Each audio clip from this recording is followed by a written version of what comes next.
A knight in full armor could not stand up if he fell, right? This guy is wearing 55 pounds of steel plates, and he is about to run an obstacle course. Hollywood lied to all of us. For decades, we have seen the same image in movies, knights toppling over like turtles, completely helpless, needing 3 squires just to stand back up.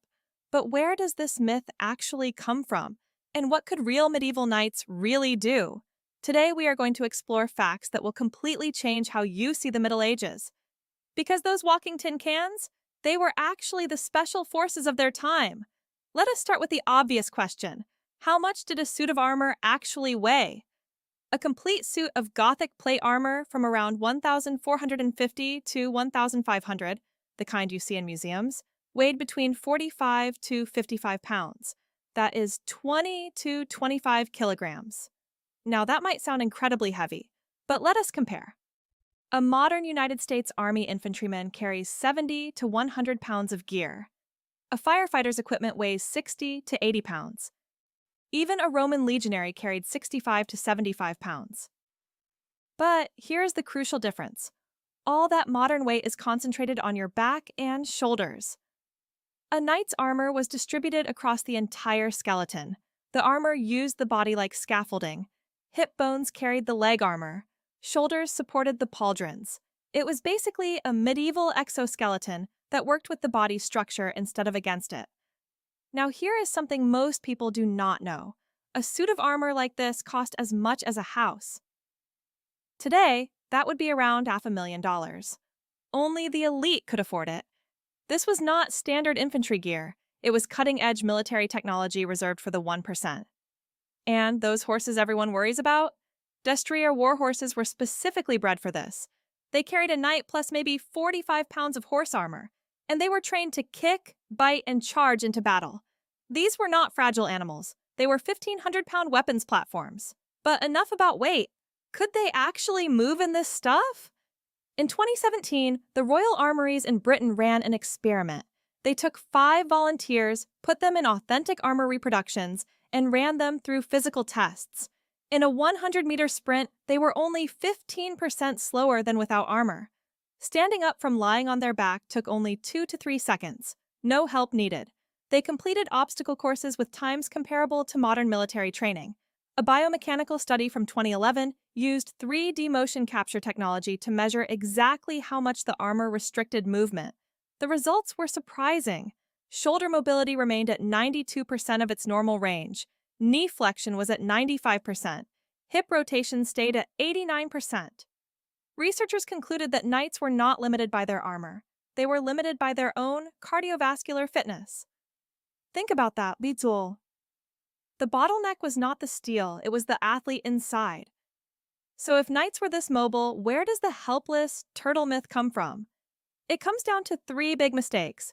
Mistake number 1 is the tournament trap. There were actually 2 types of armor. Battle armor weighed 45 to 55 pounds and was designed for mobility and all-day wear.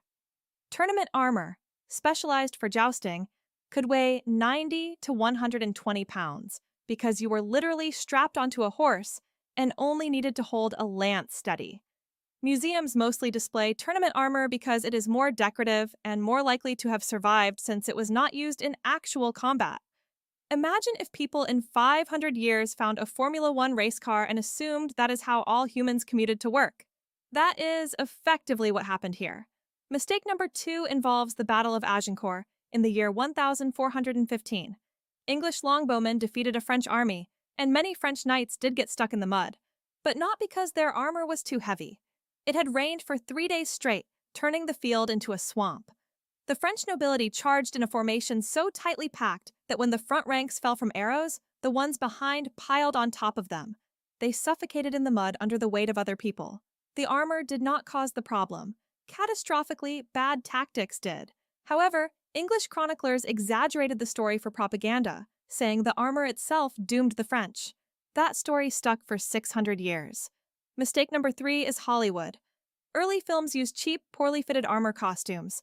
Actors genuinely could not move well in them. So the myth became visible proof for audiences. Modern movies just keep repeating it because it looks dramatic.